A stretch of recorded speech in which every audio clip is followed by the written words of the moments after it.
ये करक के रहने वाले हैं। इसके किडनी जो है वो फेलियर हो चुके थे। आज पहली मरतबा आए हो।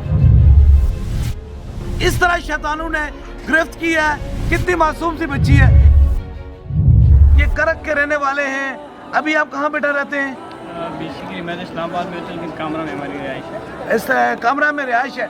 और ये छोटी सी बच्ची है, मासूम से बच्चे हैं। अब देखिए कितनी मासूम सी बच्ची है और इसके डायलिसिस हो रहे थे। इसके किडनी जो है वो फेलियर हो चुके थे और ये 7 दिन लगातार 7 जो है वो इसको डायलिसिस हुए, लेकिन इसके बावजूद भी ये ठीक नहीं हो सकी। और किसी ने इनको बताया कि दम क्या होता है, चाहे वो फेसबुक पे हो, यूट्यूब पे हो या किसी फ़ोन के ज़रिए हो। इन्होंने बताया, ये यहाँ आए, आकर इन्होंने इस तरह किया कि बच्ची हॉस्पिटल में थी, इसके सर पे हाथ रखा, इन्होंने एक ही दम कराया। अल्लाह पाक के करम से, मदीने के ताजदार की रहमत और करम से अल्लाह ने इसके डायलिसिस ख़त्म कर दिए। आज ये मुकम्मल रिपोर्ट लेकर आए। बेटा रिपोर्ट किधर है? रिपोर्ट मुझे दिखाएं।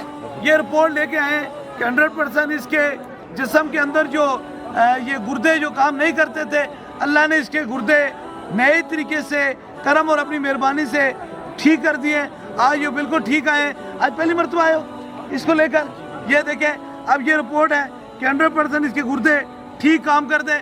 ये मदीने के ताजदार का करम है, हुजूर की मेहरबानी है, हुजूर का ही करम है। अब ऐसे मासूम बच्चे जो हैं, इनके साथ कोई दुश्मनी नहीं कर सकता। काश हमारे दिलो दिमाग में अंदर इस तरह शैतानों ने गिरफ्त की है कि हम कभी किसी दुखी और परेशान हाल बंदे की देखते नहीं है। मेरी ज़िंदगी का 2 ही मिशन है, या तो मखलूक़े खुदा की खिदमत करना या ताजदार खत्म नबूवत की बात करना। अल्लाह ताला ताजदार खत्म